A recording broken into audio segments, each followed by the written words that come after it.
He and I went to camp together 50 years ago. And I've told some of you this story. Lois Oppenheim went to the same camp. That's Lois over there, right there. Do you remember her? Yeah, okay. You look the same. Good evening and welcome to Living in the Musical Moment, Classical Violin Meets Jazz. I'm Francis Levy. Ed Necessian and I are co-directors of the Philoctetes Center. So before we begin this evening's program, I want to quickly make a couple of other announcements. The show you see on the walls is On Aggression, which was curated by Hallie Cohn and Adam Ludwig, and it coincides with our 6-part series, which is ending this Saturday with the Politics and Psychobiology of Evil. But on this particular show, you can see that we have Alexander Gibbons' photographs of the Rwanda war testimony survivors, juxtaposed with abstract view of aggression from Margaret Roloke, and then a more expressionistic view from Robin Tooze, amongst others. And then the collages of Joyce Klauslove on the other wall. So take a look at the show. Ed Necessian has a piece on the subject of aggression in the current issue of Dialogue about that. So I'm now pleased to introduce Louis Porter. Louis Porter is a jazz pianist and educator. He is a professor of music at Rutgers University in Newark, where he is the founding director of the master's program in jazz, history, and research. He's the author or co-author of 6 books, including the acclaimed study, John Coltrane, His Life and Music. He has written numerous articles and liner notes, and edits a book series and a scholarly journal. He has performed recently with such artists as Wycliffe Gordon, Ravi Coltrane, Dave Liebman, and Jeff Coffin. His latest CD, recorded live at Siena Jazz, is Italian Encounter Jazz Times. Jazz Times recently described Porter as a hell of a pianist, and Jazz Times doesn't need to tell me that, because I know it, and I always look forward to seeing Louis and hearing him. When you say these things. I usually curse. Control themselves. Yeah. So take it away, guys. Oh, okay.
have guessed that we just made that up.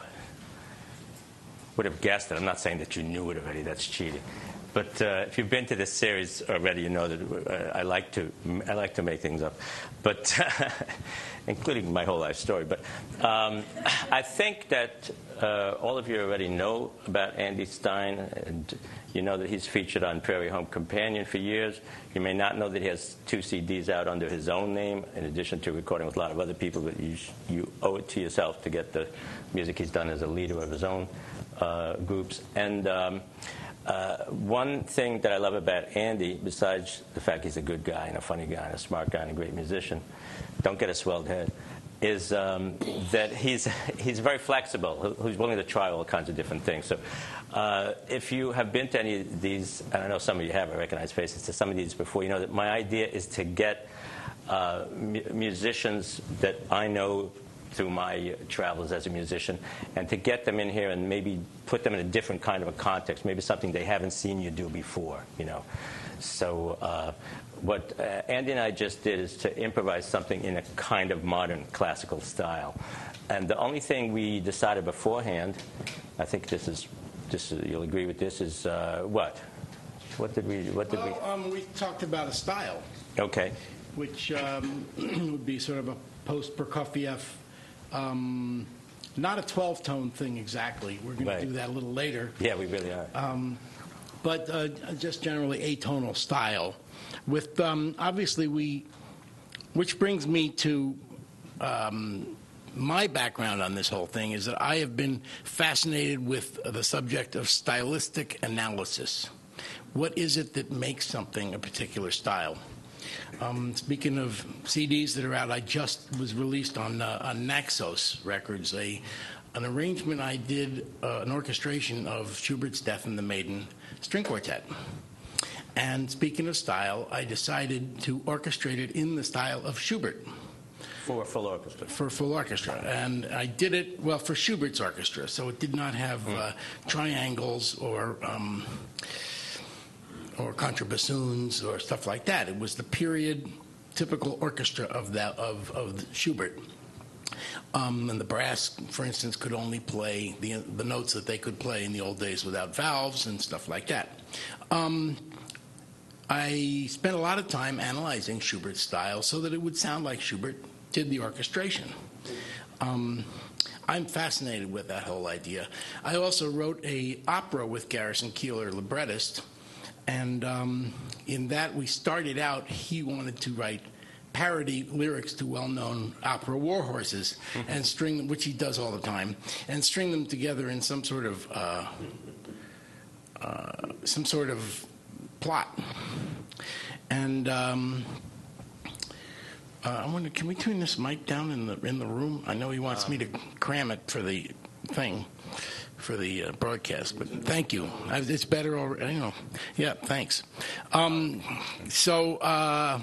It's like magic. So anyway, so Garrison wrote all these parody lyrics to war horses, and of course, and then about a third of the way through, we ran out of those, and we still had a plot to finish.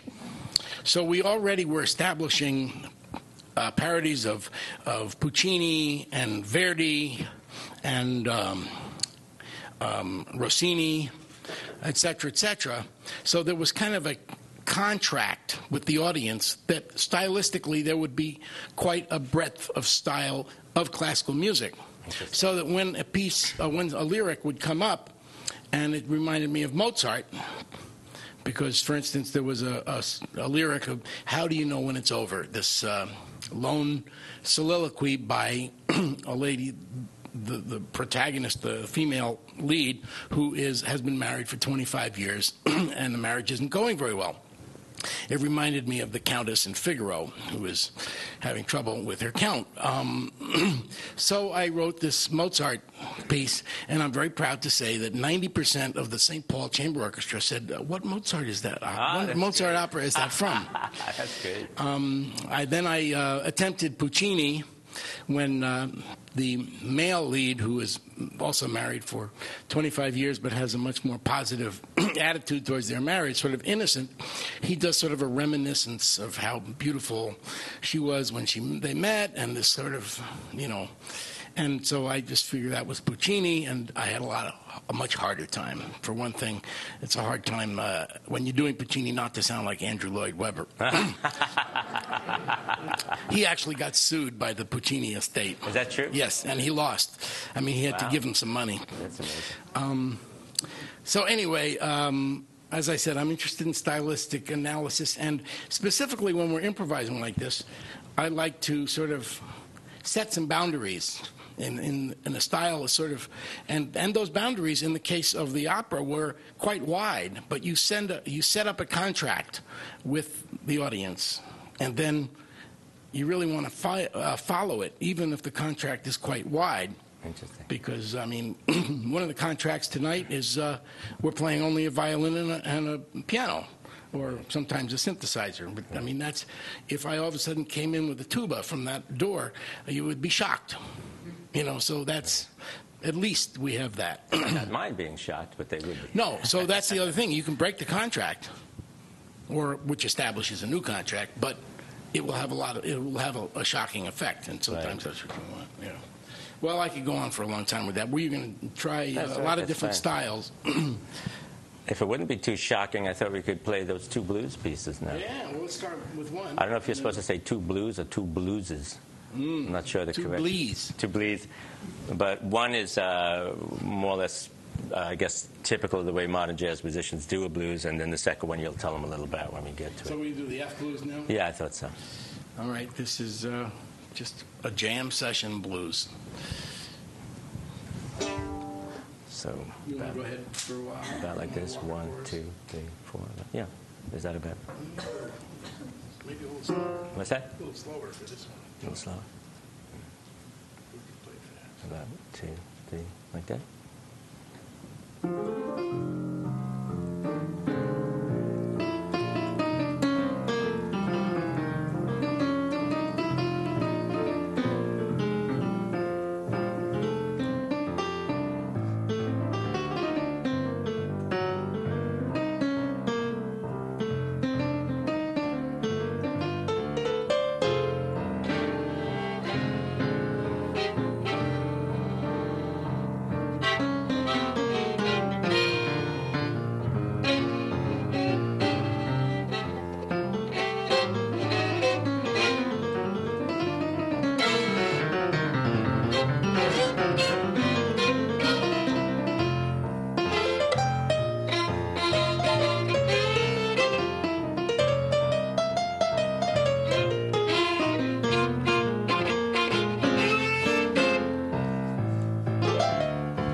talk about the contract?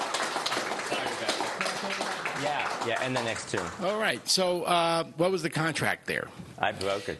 No, you didn't. It was I owe him gorgeous. some money on that one. Nah. But if you did break it, if you think you broke it, I went with that. Yeah, which is And good. of course, in improv, in acting, they say the rule is yes and. You always have to use, you can't say no. You have to use what the other person did, and okay, I'll go with that.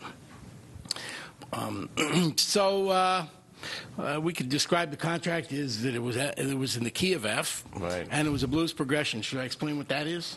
Okay, a blues progression is a well-established. I mean, there are the word blues can be described as a style, and there's Chicago blues, there's Delta blues from Mississippi, Louisiana. There's blah de blah, many different kinds. But the way we use the word blues as a progression is a 12-bar form, which is incredibly versatile and useful, but it basically is based on the fact that woke up this morning, as in the words of Martin Mull, I woke up this morning and both my cars were gone.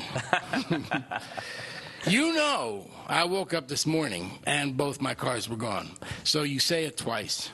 And then you say the concept, I was so annoyed, I threw my drink across the lawn, So you have this consequence from the first, and you say it twice because you really mean it.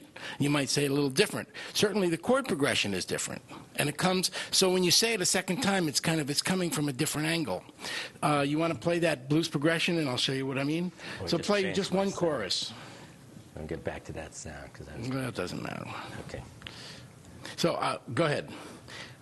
I woke up this. Well, okay. Let me explain. Play the one chord. Okay. And now play the 4 chord. Okay. And now back to the 1. And now the 5.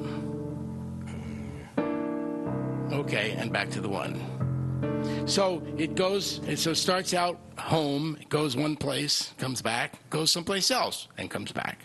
Okay.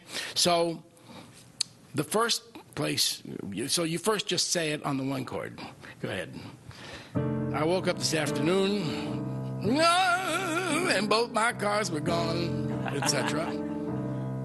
You know what I'm saying, because it means even more this time. I woke up this afternoon, and I really mean it. Both my cars were gone, because I came from a different angle. Well, so what does that mean? I was so annoyed, I threw my drink across the lawn. So you understand the dramatic logic of the 12-bar blues. And it is so basic that it is so useful in many different kinds of music. So that's that's one of the important contracts that we were doing, is the 12-bar blues. Right. That contract I didn't break. Yeah. And so that, the other thing that he was pretty much... that was a joke. We had a tempo established, of course, and it was mostly...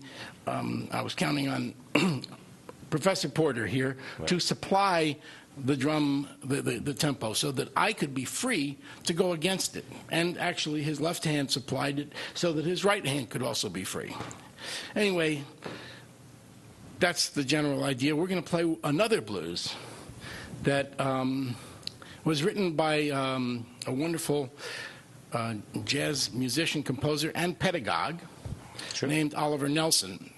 And there was this record that came out when I was in college, and that it was, to me, sort of a really important... it didn't really go forward that much, but it just summarized what the blues had become at that point. And it had some great artists on it, Freddie Hubbard and Eric Dolphy, who died soon afterwards, et cetera, et cetera. Bill Evans, I think, was on piano. Yeah. And Paul Chambers. But anyway... So this record was called Blues and the Abstract Truth. So I thought you guys would appreciate that, since we're all looking for the abstract truth. And this tune is called Teeny's Blues. Oh, of course, and every tune on this record, well, that's not true, actually. Some of them are... But most of the tunes they all have some relationship to this blues progression. And this one is actually a blues progression with, one more thing, I'm talking too much, but is the use of dissonance, okay? So the point is, one of the contracts that music started out with is, in Gregorian chant, say, is extreme consonance. And then over time, people introduced a dissonant for drama. And then people abused it, and it became a style. And so everybody got used to it. So then they introduced more dissonance, and that became became a mannerism and more of a style, and then it kept going like that, so that there was sort of a crisis in music that way in the beginning of the 20th century, when people had run out of notes to be dissonant, and everybody was so used to it. And so that's where 12-tone music came in. We may even get into a crisis today. You never know. But right now we're going to do a wonderful tune from Oliver Nelson that sort of features a certain kind of dissonance. I'm going to use a different sound on this, too. And what's the tempo? A little bit faster. Okay. Give us a couple of choruses, just bass. Mm-hmm.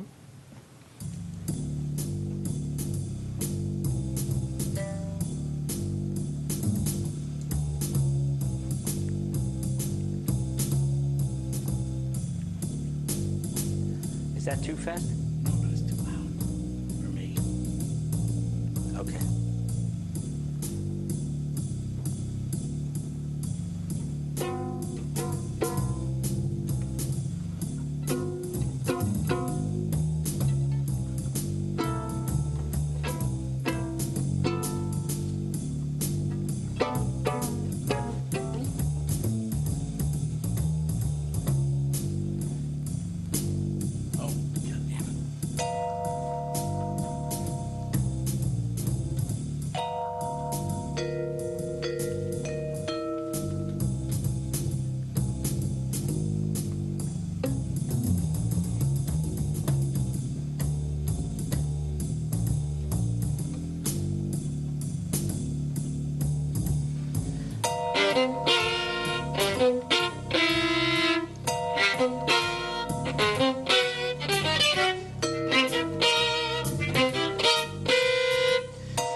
Break the contract here.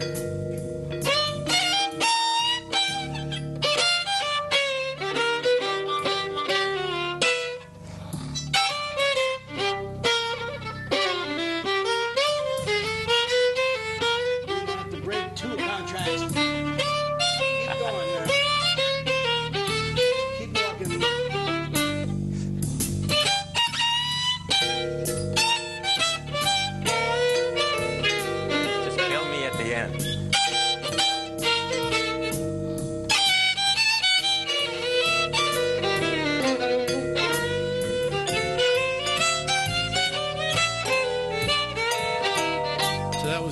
Pretty, right?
All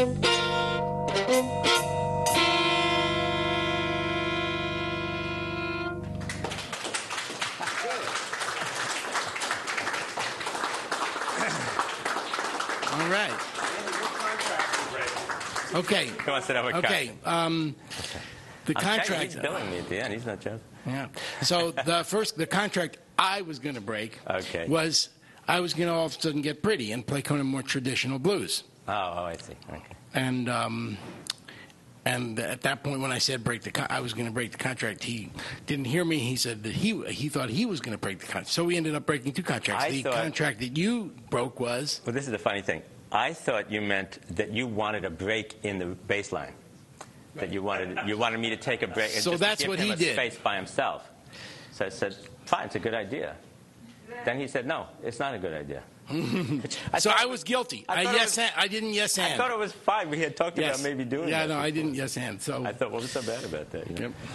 So I may have to bill him back for that one. All right. We'll do a double billing kind of a thing. Should I ask you any questions on that, or yeah?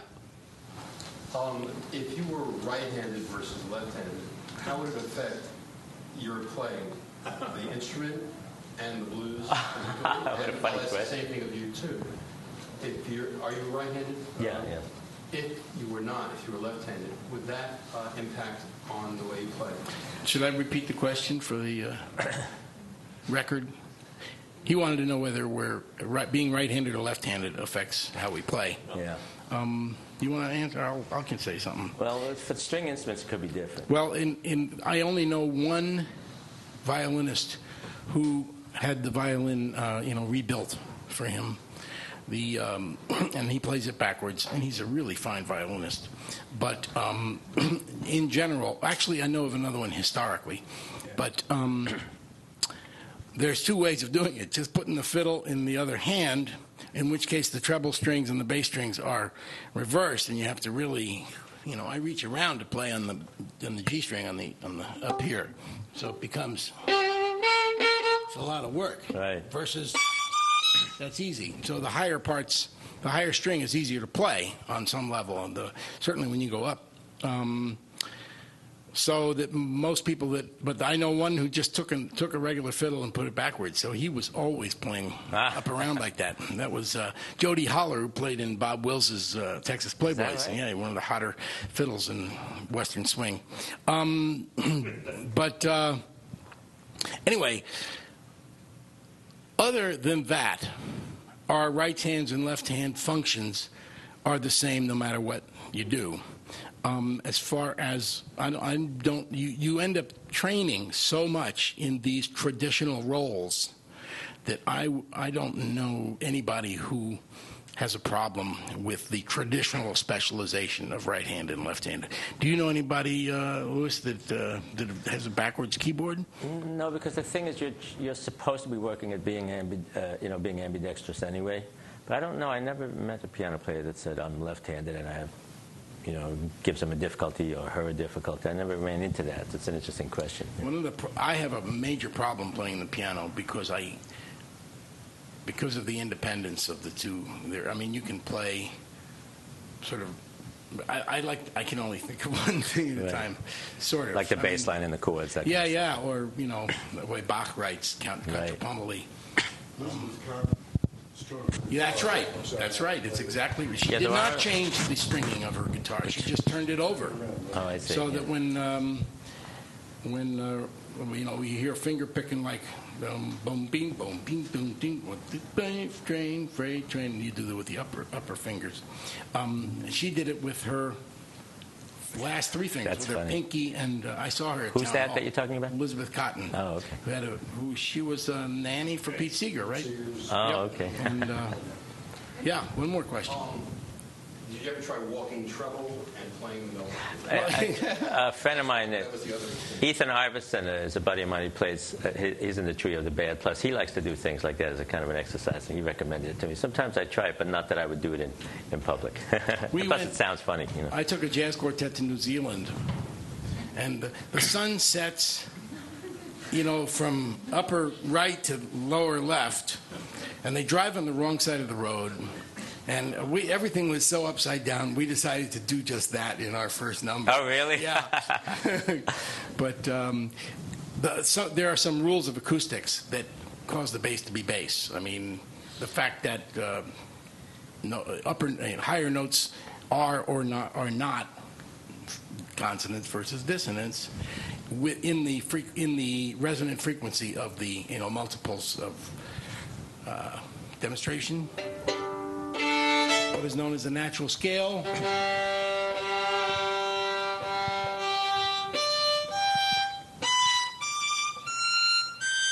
Gets smaller and smaller because they are all equal multiples. They are a whole number of multiples of the original frequency. So you can hear the resonance like this.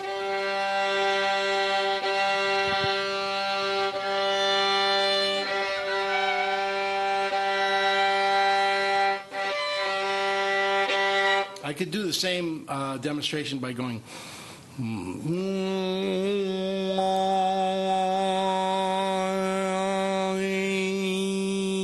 So that as I bring out the treble frequencies, you still have different, and that's what makes tone, is how you, anyway. So that's why the bass is the bass and the treble is the treble. That's interesting. Do you feel like doing some solo stuff now? I could try. Or we could I was thinking of, okay, I'll try. Or your vocal, or solo, and then let me vocal. do the solo thing, get it over with. I was going to try and improvise in the style of Bach. Do whatever you want. Doesn't have to be that. Since I've done it. And now, I have to say, Bach is probably is a challenge. He was such a, but anyway. Do whatever you want.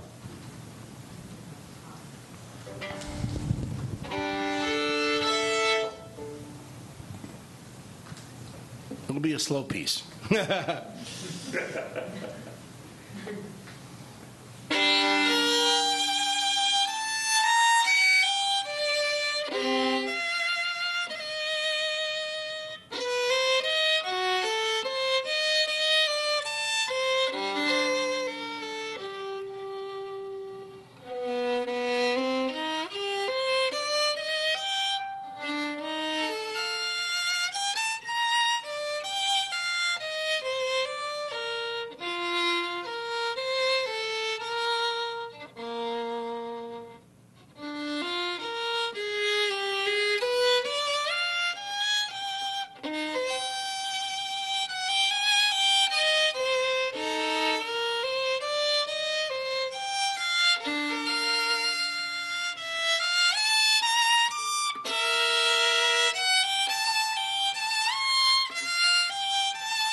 So that was, of course, in the style of his solo violin literature that he wrote. This very famous stuff.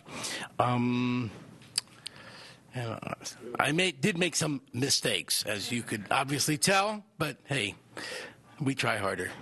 When you say you're improvising, are you saying that you never thought this through? That's correct. How do you know where to go? By my stylistic analysis, by my knowledge of what does Bach do. For instance, I came back to the same theme, the same at least 5 or 6 notes that I did at the beginning, because that's what he always does. I mean, it's sort of this is another form that is classic in, I should say about, I don't want to talk too much, I know, but one of the, when you have a long piece of music like that, and similar to Teeny's Blues that we just did, the listener loses track of where the heck we are. And so you need some milestones to make it make sense when you have long pieces of music. One of those milestones could be when you come back to what you did at the beginning. People say, aha, I know where we are. Or at least I feel like I'm back home after wandering around. So that's kind of a rule of classical music, since classical music tends to be longer pieces. But it's also a rule that we did in Teeny's Blues. We came back to that theme at the end. So you know instinctively it's going to be over soon, and that we're sort of on the home stretch of just sort of recapping the beginning. I'm sorry, I did cut you off. Is there more to your question? What I said was that you have a certain grammar, as it were. Yeah. I came here hoping that it would instruct me a little. I do Chinese brush painting, and I want to be spontaneous all the time. But it's a little hard to be spontaneous if you don't have the technique. Oh, well. So I thought this might be related. Well, the technique is almost like the rules that I'm talking about. It's the established, because you want it to look like Chinese brush painting. So there's this huge tradition that you want to learn so that you can improvise within. Yes. And you don't have to use those rules, but they're tried and true. They have led towards some wonderful creativity, and that's what we call culture, in terms of, traditions. And stylistic culture is a huge cultural package, and that's, so you can take pieces of that. Yeah. We have we call this classical violin meets jazz. It's a name, And we've already done a couple of classical influenced things, this piece and then the first one. We have some others, and there's a lot of range in classical music as well as jazz. So, but probably more, more range in classical than jazz. Well, it's been going on for so long, Yeah. So, but I wonder if you feel about playing. We do have one kind of ethnic music idea. Do you feel like going to that? Sure. Or you want to come back to bebop and do the... Oh, you want to do that? You want to do your song? No, let's do that. Because now I'm thinking that could be a good closing number. All right. Unless your voice let's do the ethnic. Unless your thing. voice is shot by that. Ethnic is, what we call ethnic is very chauvinistic idea. Because it's just all-purpose third world and those Arabic, those people. And in fact, Neither of us really know that much about the difference between Turkish and Algerian. That specific, although we do have some background. Those people, the dialect of Arabic from Morocco to, they can't even understand each other, and so we're. What's that? I'm sorry. That the Westerners' view, of those countries that you mentioned is so kind of. They're all lumped together. Yeah, the Orient, the old. Although I do know Indian music better, and I played here with Vidal Lloyd doing some Indian music stuff. But the Middle Eastern, I don't know I'm that. I'm totally intimidated by Indian music. What's that? That's one style I don't play. But this scale has a Hebrew name too. It's called Ahava Raboah. Okay, so this is one of our contracts. Right. Great. And it's also, I think, as in Israeli, in Jewish music, it's always in that key, right? In D, there's a lot of D. Yeah. D, this chord, as in Hava Nagila. Right. It's all in this key. You always start on that D. Maybe that's what they tuned their instruments in, or something like that. So, I can apologize in advance. I'm going to screw this up. No, not really. We'll have fun. So are we doing the B flat C sharp thing also? The double? Yeah. Okay. We That's just do actually not Jewish. That's I not. think I did. I think that's a yeah, I Chava thought that was Rabba. more of a. Okay. I think that's known as a Chava Rabba. Great. Great. You want to start kind of from the bottom?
Do you feel like singing now, or do you feel like doing a 12 tone or Messiaen? You're more in the mood for a 12-tone, I think. 12-tone. Okay. You got kind of a 12-tone mood on your face there. Okay. So we are going to now try to do a 12-tone improvisation, just to get you. 12-tone means, as I was saying in the beginning of the 20th century, you weren't saying that at the beginning of the 20th century. You were talking about. Oh, okay. Well, it actually happened in 1911 with Schoenberg's Opus 11, which is what is it? 5 pieces for fifth Stücke for piano. That's right.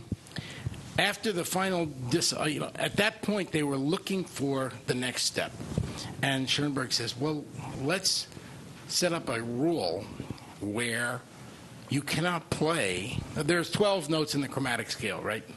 Okay, so you are not allowed to play. You're not allowed to repeat any of them until you've played them all. So that there is no note that is more important. Now, all the music we have played has a home note, like where you'd end the song. Like we just did. Twinkle, twinkle, little star, right? So there are some Gregorian chants that end on the dominant, which is the 5, which actually is why they called it a dominant, because it used to be the most important note. But soon after that, starting around the 1300s or something, it became the 1, unequivocally. And as I said, the dissonant thing got abused to the extent that finally Schoenberg came along and said, "Okay, we're going to scrap this whole thing." And he had grandiose plans of the future.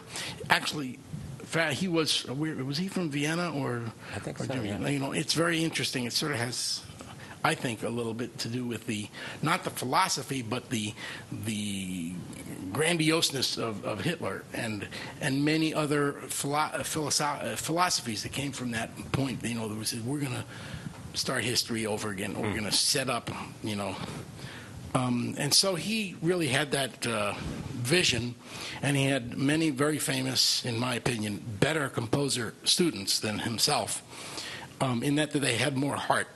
And they managed to use this style, these rules. This is another rule in a more emotionally meaningful way. To the extent. I should say just one thing. That part of Schoenberg's idea is that this would force you to come up with something new. You're not allowed to just play what you normally would do. So there is something to it. So really briefly, but it wasn't just a random idea of you play all the notes and then you play play all the notes again. He decided to keep the music unified. He set up a tone row, and you always played the notes in the same order, even though you played all 12. Or you could play them backwards or upside down. We call it retrograde or inversion. And you could also transpose the whole thing to another key. So, very briefly. You don't actually have to stand backwards when you do the backwards. Or upside down, when you do upside down, you don't have to actually turn around. So, I wrote a 12-tone row, which is along the top here, 12 notes. And then going down here is the upside down, the inversion of it. Okay? So it goes up a half step it goes down a half step when you are going to the next note of the first note, and then it goes up a half step here, et cetera, et cetera. You still end up with all the 12 notes. And the reason for this whole thing is because you recognize certain intervals, you recognize themes. They're just transposed in weird places. But you hear clusters of notes, and it organizes the listening experience. It is a contract. It is not completely non-contract, okay? So you can have the regular theme. You can have the upside-down theme. You can have, on each note, you can start the theme transposed on another, okay? And then I told them it's like Sudoku, but with notes, and then... that's true, but it's always in an order. Yes. Just going. And then the other thing is he allows also the retrograde, the backwards version of it. So I wrote this. One of the most emotional uses of 12-tone for me is the score by Leonard Rosenman of Rebel Without a Cause. If you watch, what is it, James Dean? He's an excellent composer. It's phenomenal because he actually sold 12-tone music to the general public. And it's amazing. It is so emotional. And what it is he is without a cause. He's just angry and he's just crazy and he doesn't know what he's doing. And so the 12-tone thing is, there's no center. There's no, in a way, the meaning is meaningless. There is, and so it turned out to be wonderful. The other score that I loved that he did was Fantastic Voyage with Raquel Welch, and I can't remember who else was in it. How would you remember anybody else? But that's a situation where there's no music at all until they get miniaturized and shot in a hypodermic into the bloodstream of this guy. That their job is to find the blood clot and blow it up in his brain to save his life with explosives. And now what happens is there's no music until they actually get shot in there, and this bathysphere gets going, whoosh, and all of a sudden, where are we? It's homeless. It's like, and that's where the 12-tone music comes in. So, yep, exactly. You repeated the F sharp there, by the way. What's that? You repeated the F sharp there. You can't do that, You have The person who did Hitchcock's score, I forget his name. Bernard Herrmann. Herman, did he use the 12-tone? No, he was very tonal. He's an excellent composer. He was a student of Gustav Holst, who wrote The Planets, most famously. And so So let's try this. Bernard Herrmann would do like...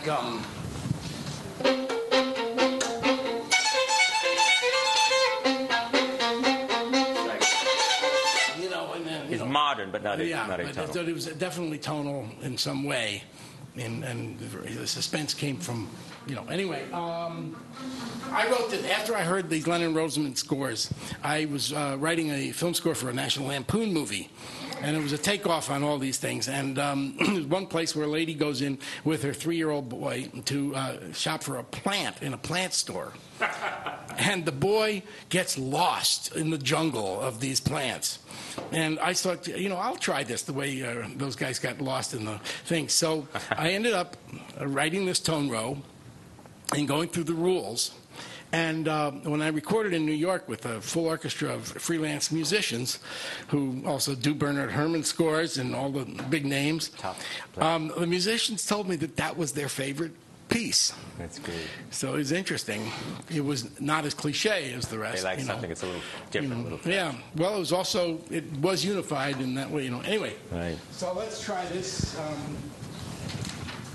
Let's start out. So I'll use my flute sound for this one. Oh, very good. Sorry. This would definitely have to have the music because you don't want to repeat the same note. And what do you call it? He's got a name on it. Oh, I call it Plant Lady Tone Row. The Plant Lady Tone Row. Because it was written for the Plant Lady scene. I like that. Okay. All right. You want to start? Me start.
Yeah, I have to confess, I didn't use the retrograde inversion very much. That would have been reading from bottom to top. I don't know what came out. But, I'm new to this game. I was expecting that. So you understand the sense Threw of, me of off. complete...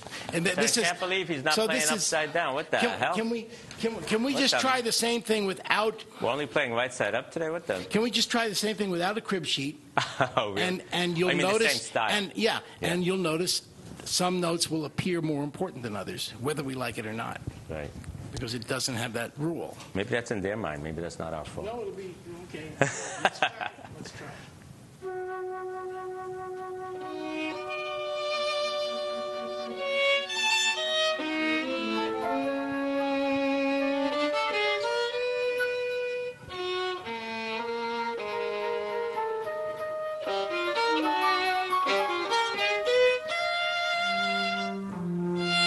So we went back, and so you have these little, at least, I mean, if you think of random, you're going to have clusters, I always say, anyway. if you want random, get a computer. And this is like that. Okay. People cannot do random. That's a psychological fact. Yeah. People cannot do random. we You have can't to generate find- random numbers. We have A to person find can't even context. generate- Yeah, we have can't to do that. Find meaning.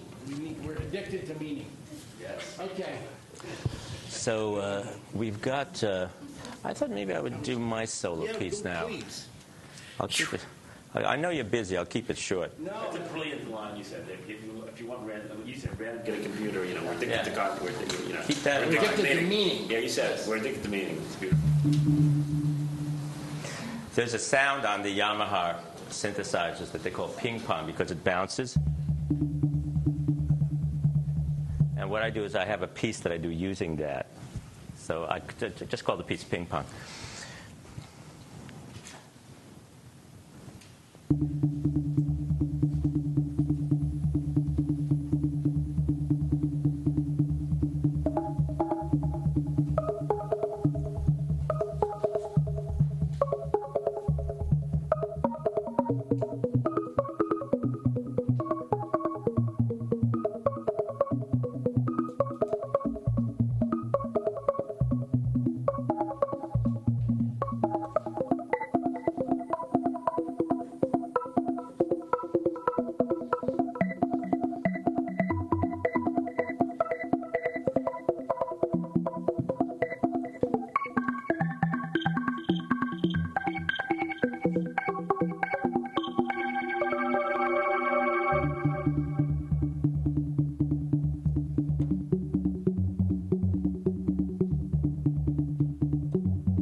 call that electronic music. That's really what that is. It's alive. They call it in real time, like there's another kind of time, right? They call that in real time. Yeah. It felt like for me, it was very hard to have other thoughts. You were hypnotized. Yeah, there was a That was my idea. Yeah. I'm hypnotized too when I'm playing it. really Yeah. interesting. Good, I'm glad.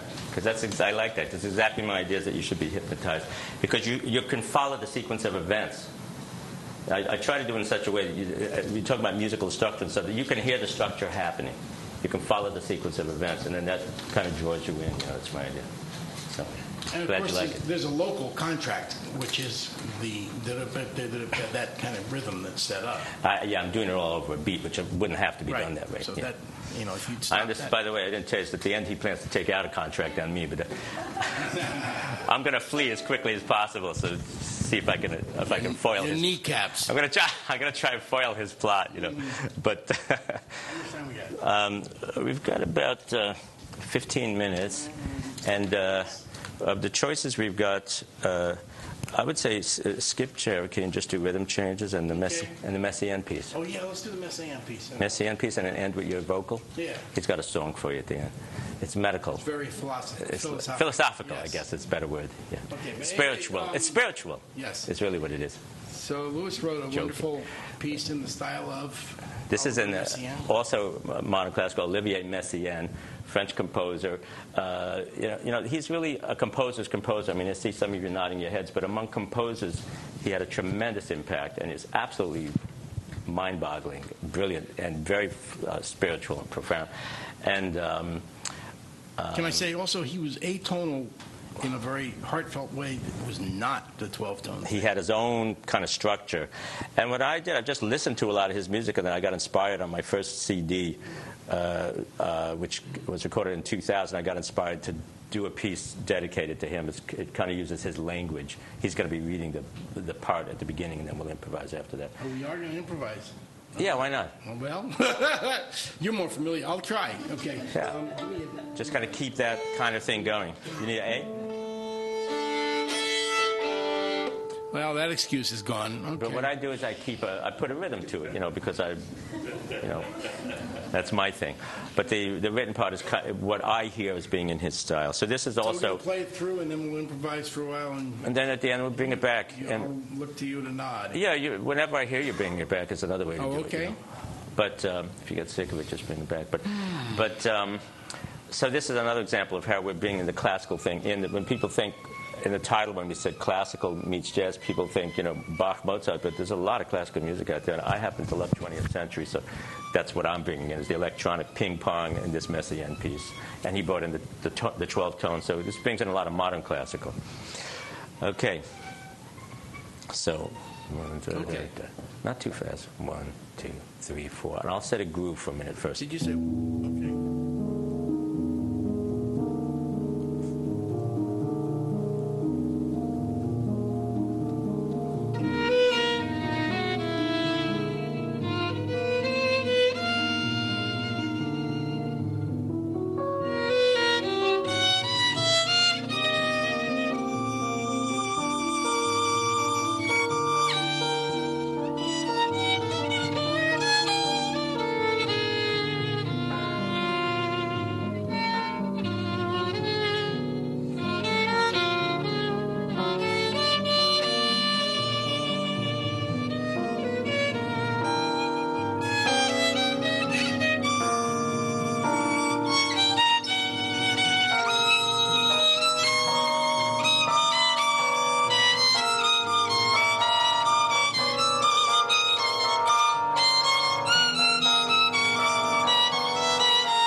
So that was quite different than the first atonal thing we did, right? Yeah, way different. Which is... It's a lot of different ways to play atonal. People think it's one thing. Well, the first thing we did was a little bit more like Prokofiev. It's kind of melodic and bouncy. And what I call the wrong note school of composition, where you kind of set up something you think is tonal, and then you play, and then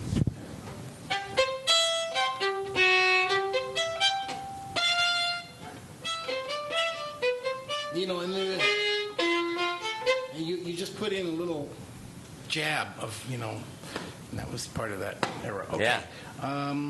Hey, was there somebody had a question, right? No? We have one more number. Well, Oh, okay. did I understand you say you can't improvise 12 tone? Because No, we just did that. when you have to write it, you have to write it down. It's Well, so I guess some structured. genius could memorize that row. but And normally speaking, you give I- up. For most purposes, it's too hard to remember the In order to sequence. demonstrate your virtuosity in this clever. well, it's a narrowed. Yes, what'd you say? What's the What I'm point? saying is you're giving up an awful lot.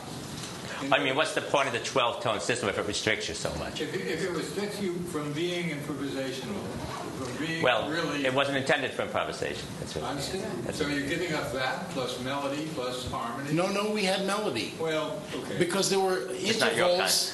No, I mean, and we didn't do as well. I know some pianists that could really do this, that specialize in this kind of music. But I didn't get the point. It seems to me Okay. you give up an awful lot to... Well, what you're giving up specifically is consonants. Yeah. You're giving up. No. It can be very dissonant. It is dissonant by definition. That's okay. That's what I'm saying. You're giving up consonants, It's also and nice to have a beat, well, that's the contract you would like to He's fulfill. telling you what he likes. Yes. So this last This one was is more, not more necessarily to your taste. for you to like, I do this but it usually was a with a drum. demonstration. No, you understand what I mean? Yes, I do. So that was a demonstration of different contracts. If you can rent Rebel Without a Cause, I mean, that guy's a genius. The way he does use, or the Berg, Rosenman's a very the fine. Berg Violin Concerto. that too. Alban Berg was a student of Schoenberg and was much more emotional and expressive, and yet he's within that rule. And the purpose of the rule is to set up recognizable intervals and groups of 3 or 4 notes that you start, like Fantastic Voyage has this.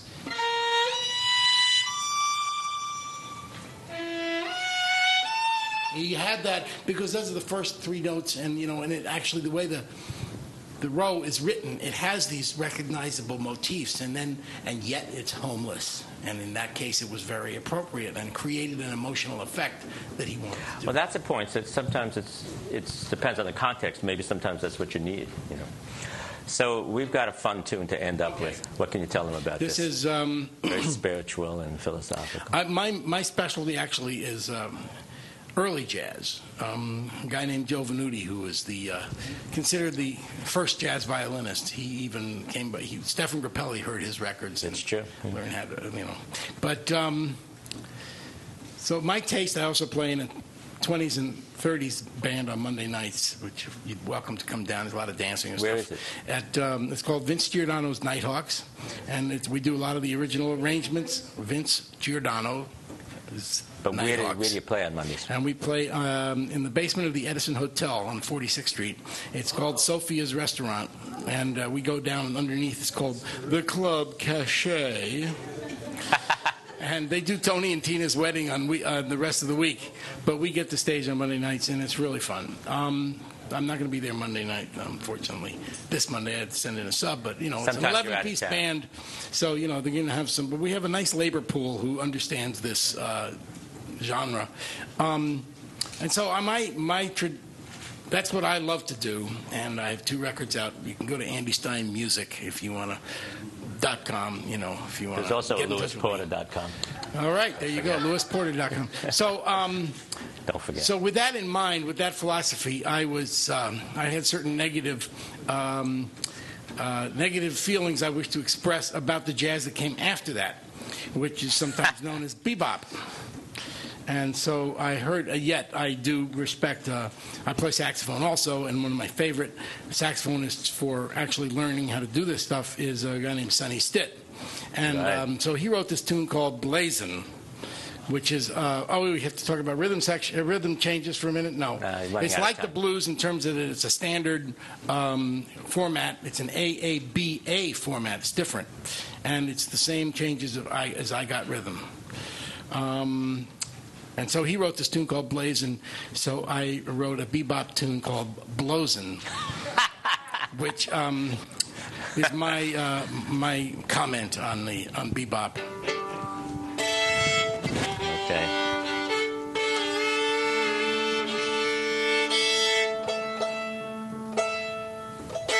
So not too fast, so I can get these words out. Okay. About like there? Yeah. Bring it in, or should I just? All right, just vamp it in with the first four. Yeah, great.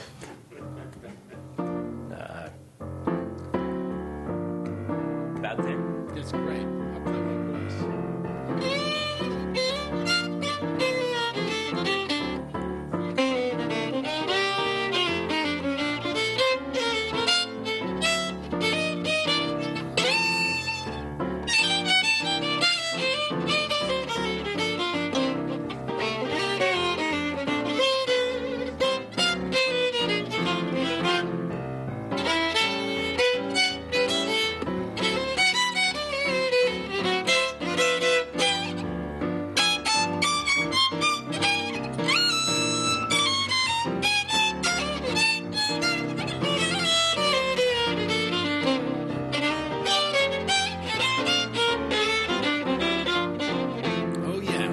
A nosy person knows what his nose knows, but a jazz musician knows what he blows. But then again, who knows what he's to blow until that he blows it?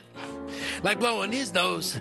You just want to get there. You just want to get your head in the race, ace. But you want to get. Oh, let me start again. This is too bad. I'll keep rapping. Yeah. A nosy person knows what his nose knows, but a jazz musician knows what he blows. But then again, who knows what he's to blow until that he blows it? Like blowing his nose. You don't want it to get in your face, but you gotta get your head in the race. You just adopt a latitude of attitude that embraces not just the donut, but the donut hole. A noisy, noister. Everybody knows that's true. But if it sounds like a rooster in a cloister, blowing his nose through a rubber hose, you know the droid's annoyed by the noise. Boys got my hemorrhoids and that noise poised. Why don't you take that noise and shove it right back up your noses and blows up your nose so that it blows no more.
Nosy person knows what his nose knows, but a jazz musician knows what he blows. But then again, who knows what he's to blow till he blows it? Like blowing his nose. You check which way the wind it blows. You don't want it to get in your face, ace, but you gotta get your head in the race. Just notes adopt a latitude of attitude that embraces not just the donut, but the donut hole. A noisy, noisy, noisy noister. Everybody knows that's true. But if it sounds like a rooster in a cloister, blowing his nose through a rubber hose, you know this droid's annoyed by the noise. Boys, got my hemorrhoids and adenoids poised. Why don't you take that noise and shove it right back up your noses and close up your nose so that it blows no more. All right.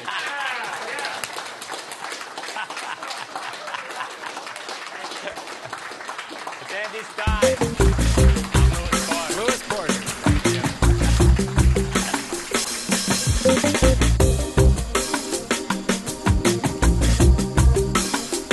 Further information about our programs and a complete archive of past Philip Tades events is available at philiptades.org.